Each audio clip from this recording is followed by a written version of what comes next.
ડેડિયાપાડાના ધારાસભ્ય ચૈતર વસાવાના જામીનના મામલે એક મોટા સમાચાર ગુજરાત હાઈકોર્ટમાંથી મળ્યા છે, જેમાં બંને પક્ષની દલીલો હવે પૂર્ણ થઈ છે અને આગામી કઈ તારીખે ગુજરાત હાઈકોર્ટ ચુકાદો આપી શકે તેની જ વાત કરવી છે। વૈષ્ણવજન તો તેને કહીએ જે પીડ પરાઈ જાનાને રે।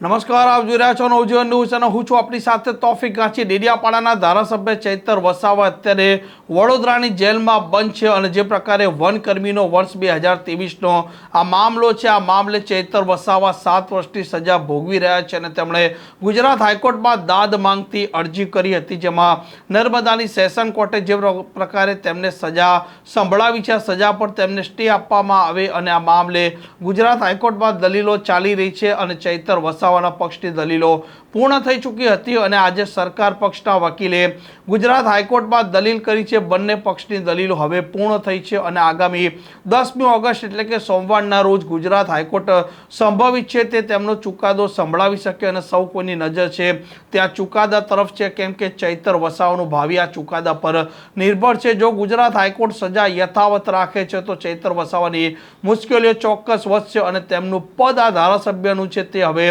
સહજ છે કે તે જતું રહેવાનું છે અને ત્યાર પછી ચૈતર વસાવા આ સેશન કોર્ટ અને ગુજરાત હાઈકોર્ટનો જે ચુકાદો છે તેને સુપ્રીમ કોર્ટમાં પડકારી શકે તેવી તેમના પાસે એક શક્યતા અને રસ્તો રહેશે અને ચૈતર વસાવાનું ભાવિ હવે આ ગુજરાત હાઈકોર્ટમાં જે પ્રકારે બંને પક્ષના દલીલોએ રજૂ કર્યું છે તેના આધારે અત્યારે